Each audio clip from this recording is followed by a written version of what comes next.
안녕하세요. 축구 전문 기자 한준입니다. 손흥민 선수가 영국 현지에서는 2023년의 마지막 골, 한국에서는 2024년의 첫 번째 골을 터뜨리며 또 한 번 세계 축구의 중심에서 스포트라이트를 받고 있습니다. 본머스와 2023-2024 시즌 잉글랜드 프리미어리그 20라운드 경기에서 터뜨린 결승골은 그 중요성만큼이나 기술적으로 대단했는데요. 영국 공영방송 BBC의 최고의 분석 프로그램 매치 오브 더 데이에서도 극찬을 아끼지 않았습니다. 프리미어리그 레전드들이 출연해서 손흥민 선수의 본머스전 득점 그리고 토트넘의 플레이에 대한 해설 풀버전으로 해석해드리도록 하겠습니다. 프리미어리그 20라운드 2일차 경기는 토트넘 허스퍼의 레전드 출신인 잉글랜드 대표 출신 골키퍼 폴 로빈슨 그리고 맨체스터 시티와 퀸즈 파크 레인저스에서 풀백으로 활약했던 잉글랜드 연령별 대표 출신 레전드 네덤 오누오화가 출연해서 분석했는데요. 이날 토트넘이 기록한 3골의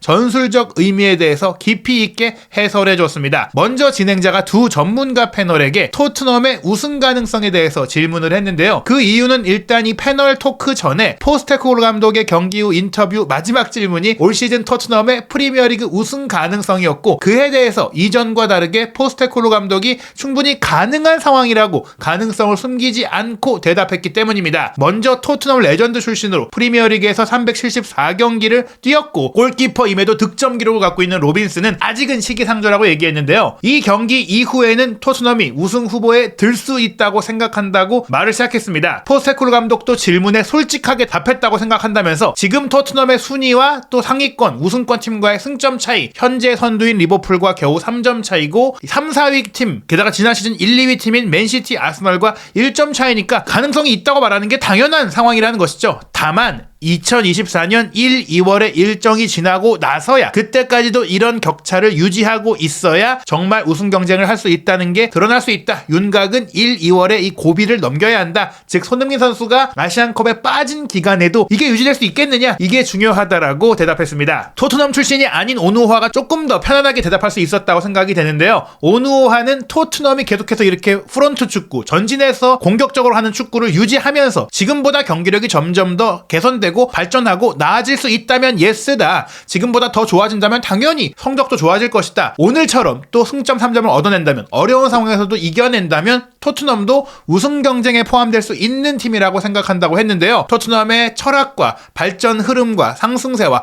꾸역승을 거두는 면모까지 평가하면서 가능성이 없는 것은 아니라고 기대했습니다. 그리고 본격적으로 이 경기 분석에서는 토트넘이 넣은 3골을 로빈슨이 선수의 관점, 골키퍼의 관점에서 분석하는데요. 먼저 토트넘의 파페사르가 넣은 선제골 같은 경우에는 하이라인 전방 압박을 통해서 나왔잖아요. 이 과정에는 본머스 골키퍼인 네투의 실책이라고도 볼 수가 있는 상황이 나오는데 골키퍼가 볼 때는 이 실책이 왜 나온 것이냐. 우선 이 그래픽을 보시면 본머스가 후방 빌드업을 할 때 골키퍼 양 옆으로 센터백들이 빌드업하기 위해 자리를 잡아주고 있고 또 좌우 측면 풀백도 높이 올라가서 공을 잡을 수 있고 좌우 윙어도 높이 올라가서 공을 잡을 수 있잖아요. 지금 노란색 동그라미로 표기된 토트넘의 압박 바깥에 있는 선수들 쪽으로 충분히 패스 코스 옵션이 많이 열려 있어요. 토트넘은 어떻게 대응하고 있느냐? 다이아몬드 4-4-2 형태로 압박하고 있잖아요. 손흥민 선수가 최전방으로 올라가는 게 아니라 로셀소가 히차리송과 함께 투터처럼 올라가서 압박해주고 있고 손흥민 선수가 사이드 플레이를 지금 해주고 있잖아요. 손흥민 선수가 왼쪽, 사르가 중앙, 오른쪽에 존슨, 좌우 사이드 선수들이 이제 배치되어 있고 벤탄쿠르가 포백 앞에 배치되어 있습니다. 공미 자리를 사르가 커버하는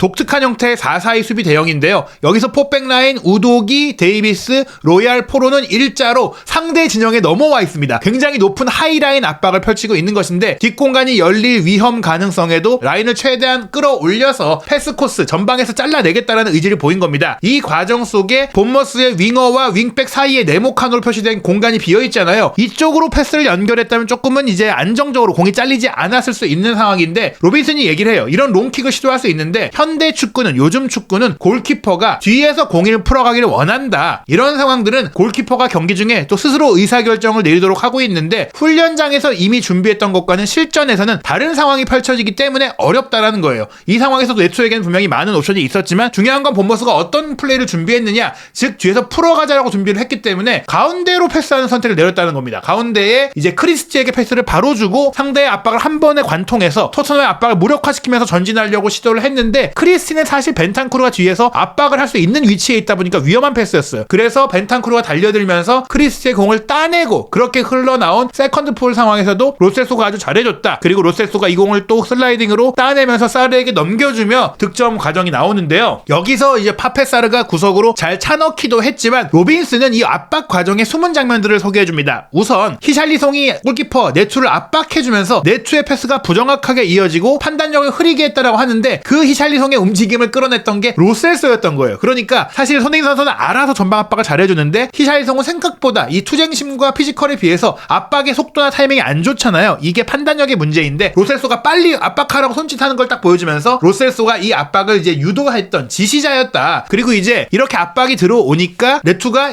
어디로 줄지 선택을 한 상태에서 공을 전개하는 게 어려워졌다. 어쩌면 크리스티에게 주려고 했던 게 아닐 수도 있다는 것이죠. 이 압박 때문에 네투가 흔들린 겁니다. 그런데 이 과정은 토트넘이 잘한 것이다. 토트넘이 공을 압박하고 따내고 연결하고 마무리한 과정까지가 정말 좋았다고 하면서 이게 골키퍼만의 문제라고 볼 수 없다고 했어요. 골을 허용하고 나서 네투가 미안하다고 손짓한 장면이 나오는데 사실 감독이 골키퍼에게 이렇게 빌드업하라고 요구를 했기 때문에 이러한 플레이에서 실책이 나왔을 때 비난을 책임져줘야 한다. 사실은 뭐 비카리오 골키퍼도 무리하게 빌드업하다가 끊기는 장면들이 종종 나오잖아요. 저희가 이제 경기를 볼 때는 그냥 뻥 차면 안 될까? 그냥 차서 쉽게 안전하게 하면 안 될까? 생각을 하지만 훈련장에서 준비해왔던 플레이들이 있고 이런 플레이들을 경기 중에도 시도하면서 발전시켜야 한다는 측면에서는 본머스도 마찬가지인 거죠. 스페인 출신의 이라올라 감독이 와서 후방 빌드업을 요구했고 골키퍼는 그 팀의 계획에 따라서 선택을 했는데 물론 경기 중에 이런 선택이 잘못될 때가 언제나 있는 것이기 때문에 이런 장면은 시즌 중에 어떤 팀이든 어떤 선수에게 나올 수 있다. 그러니까 이 골은 네투의 책임이라고 몰아갈 게 아니라 팀 상황에서 물론 네투가 잘못하긴 했지만 토트넘도 잘했고 언제든지 나올 수 있다라고 얘기하면서 여기서 골키퍼를 비만하면 골키퍼가 현대 축구에서 원하는 후방 빌드업의 판단에 더 제약이 따르고 어려워진다라면서 토트넘이 잘한 거라고 봐야 된다. 이렇게 정리를 했습니다. 그리고 두 번째로는 손흥민 선수가 넣은 결승골 장면인데요. 손흥민 선수가 침투와 마무리도 좋았지만 기점이 사실은 이제 호이비엘의 패스였다고 말씀드렸는데 그 앞서서 공을 또 열어준 게 손흥민 선수였던 거예요. 왼쪽 측면에서 토트넘 선수가 이제 등지고 압박을 당하고 있죠. 이제 우도기였는데 우도기 선수가 압박을 당한 상황에서 손흥민 선수가 이제 와서 도와줍니다. 두 명의 압박이 오니까 그 공을 받아주기 위해 내려왔어요. 그 상황에서 또 손흥민 선수가 공을 잡으니까 버머스 선수 두 명이 압박을 하죠. 여기서 손흥민 선수가 뒤로 패스를 호이비엘에게 주면서 상대의 압박이 그나마 느슨한 최후방 지역으로 내줬는데 로빈슨도 얘기합니다. 토트넘이 어떻게 기회를 만들었는지 보세요. 손흥민 선수가 여기에 있습니다. 즉 내려와 있다는 거예요. 피치의 중앙에서 플레이를 시작한 것이 손흥민 선수였고요. 그리고 공을 뒤에 있는 호이비에르에게 내주게 됩니다. 그리고 호이비에르가 전방에서 수비를 등진 채 이제 포스트 플레이를 하고 있는 히샬리송에게 공을 딱 밀어줬고 히샬리송이 이 공을 지켜내면서 다시 로셀소에게 뒤로 내줍니다. 라인 1선 2선을 오가는 패스를 통해서 상대 압박을 흔들어 놓은 건데요. 여기서 중요한 게 로빈슨도 얘기하지만 피치의 중앙에서 원터치 패스를 연결한 거예요. 우도기, 손흥민, 호이비에르, 히샬리송, 로셀소에게 지체되지 않고 원터치로 공이 이동한 것이죠. 그러면서 상대 수비 압박이 헐거워진 것이고 여기서 로셀소 선수가 손흥민 선수가 돌아 들어갈 때 이제 논스톱으로 왼발 아웃프런트 패스를 로빙스루로 연결해주잖아요. 손흥민 선수의 동선이 노란색으로 나오는데 위에 있다가 내려와서 받아줬다가 다시 올라가잖아. 이렇게 왔다 갔다 하면서 수비를 흔들어놓고 시야에서 벗어나는 겁니다. 물론 이 과정에서도 손흥민 선수의 침투를 로셀소가 잘 봤던 그레이트 비전, 훌륭한 시야를 통해서 패스를 연결해줬고 특히 패스 연결 과정도 왼발 아웃프런트로 기가 막힌 센스를 통해 잘 연결해줬는데요. 여기서 이제 빠져 들어갈 때 손흥민 선수가 침투 타이밍도 완벽했고 퍼스트 터치도 완벽했다고 얘기합니다. 지금 보시면 허벅지로 트래핑하고 오른발로 트래핑할 때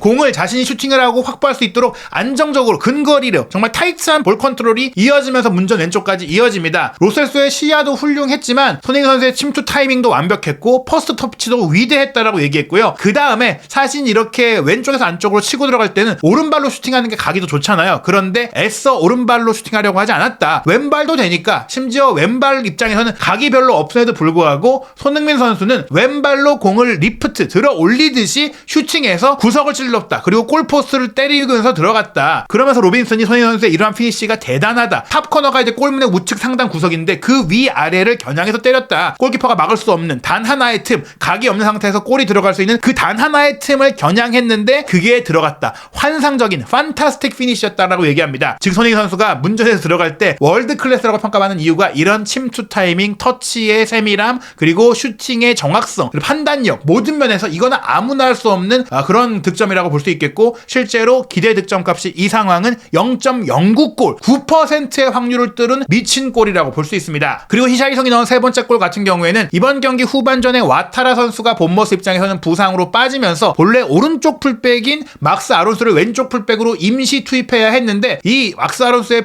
포지션 플레이와 수비 커버가 안 좋았어요. 로빈슨이 이제 이 장면에서는 막스 아론스가 존슨을 막고 있다가 놓치는 장면을 소개하는데, 물론 이제 로얄 선수가 뒷공간으로 찔러준 패스도 훌륭했고, 그 다음에 존슨이 빠져 들어갈 때 중요했던 게 플레이가 자동화되어 있다는 거예요. 브레넌 존슨이 가운데를 침투하는 히샬리송이 있는데 히샬리송은 굴이 쳐다보지도 않았다. 그리고 공을 터치하지도 않았다. 공이 어떻게 흘러 들어올 것이고 히샬리송이 어떻게 들어올지를 이미 알고 있었기 때문에 그냥 로얄의 패스의 흐름대로 따라가서 툭 올려줬고, 히샬리송도 그냥 밀어 넣으면서 골을 넣었거든요. 이렇게 존슨이 올리고 히샬리송이 마무리했던 득점 장면은 이전에도 있었잖아요. 즉 훈련장에서 토트넘은 이런 공격 전개 플레이를, 부분 전술들을 감독이 만들어주고 있다는 거예요. 앞서 말씀드린 토트넘의 전방 압박 성공 후에 패스 시퀀스, 그리고 1선과 2선을 오가면서 압박을 흔들어내서 패스를 연결하는 것들, 이런 공격 세부 전술이 포스테코글루 감독이 뛰어나다는 것이죠. 선수들의 개별적인 장점을 극대화시키고 또 선수들이 이제 자유롭게 움직이는 것 같으면서도 체계적으로 움직이게 만들어내는 것이 바로 토트넘의 공격 전술이라는 것입니다. 토트넘이 최근 에버튼과 본머스라는 만만치 않은 돌풍의 팀을 상대로 부분 전술의 성공, 그리고 이제 꾸역성을 거두면서 다시 프리미어리그 우승권까지 올라왔는데요. 이제 걱정이 되는 것은 이제 2024년 초반 일정에는 이렇게 무에서 유를 창조할 정도의 해결 능력과 결정력을 갖고 있는 손흥민 선수 없이 과연 승리를 거둘 수 있느냐의 위기입니다. 당장 FA컵 3라운드는 단판 승부를 통해서 진출 여부가 결정되는데요. 한국 시간으로 1월 6일 토요일 새벽 5시 번리와 홈 경기부터 손흥민 선수가 뛸 수가 없고요. 이어서 1월 15일 월요일 새벽 1시 30분에는 맨체스터 유나이티드와 원정 경기로 프리미어리그 21라운드를 치르는데, 맨유가 지금 아무리 안 좋다고 하더라도 노팅엄을 상대로도 패배했잖아요. 토트넘이 이제 해결사 역할을 해줄 수 있는 선수가 없기 때문에 히샬리송이 그나마 좀 살아나곤 있지만 그를 지원해줄 수 있는 메디슨의 부상 복귀라든지 혹은 이 2주 사이에 미드필드 라인도 보강이 필요해요. 지금 벤탄쿠르가 빠르게 부상에서 회복한 것이 그나마 다행이긴 하지만 비수마도 지금 아프리카 네이션스컵에 차출되고 사르도 차출되기 때문에 미드필드 라인의 공백이 크거든요. 센터백 라인의 드라구신 영입이 빠르게 추진되는 것처럼 중앙 미드필드 라인에서도 히샬리송을 도와줄 선수, 지금 사실 손흥민 선수가 내려와서 연계해주고 풀어주고 미드필드 역할도 함께 해주고 있기 때문에 공격이 살아난 거거든요. 그런 상황 속에서 토트넘이 연승을 하려면 1월에 영입이 빨리 이루어져야 된다는 것이고, 2월 달에 있을 브렌트포드전, 에버튼전, 브라이튼전 모두 이 팀들이 다 만만치 않습니다. 에버튼도 지금 승점 삭감 10점이 아니면 10위권 안으로 들어올 수 있는 팀이거든요. 브렌트포드, 에버튼, 브라이튼 모두 10위권 안으로 들어올 수 있는 팀인데다가 토트넘은 말씀드린 대로 그 어떤 팀보다 1월 달에 선수의 이제 대표 차출과 부상 공백이 크기 때문에 이 공백을 메울 어떤 선수를 데려올 수 있느냐, 이적 시장의 소식도 굉장히 중요해졌습니다. 그리고 아시안컵에서 한국 대표팀이 우승을 하고 돌아온다면 손흥민 선수와 황희찬 선수의 맞대결이 현지 시간으로 2월 17일 토요일에 열릴 예정인데, 이 경기의 실제 시간 확정이 안 됐습니다. 일단 일정이 간으로 잡혀있고 중계방송 스케줄에 따라서 정확한 날짜가 확정이 되거든요. 과연 손흥민 선수가 아시안컵에서 언제까지 또 어떻게 활약을 하고 돌아올지도 한준TV에서 계속해서 소개해드리고요. 토트넘의 1월 이적 시장의 모든 소식도 최신 업데이트 되는 대로 전해드리도록 하겠습니다. 2024년 새해에도 한준TV와 함께 축구계 주요 소식, 한국인 선수들의 해외 활약 등 모든 현지 반응과 분석 확인하시기 바랍니다.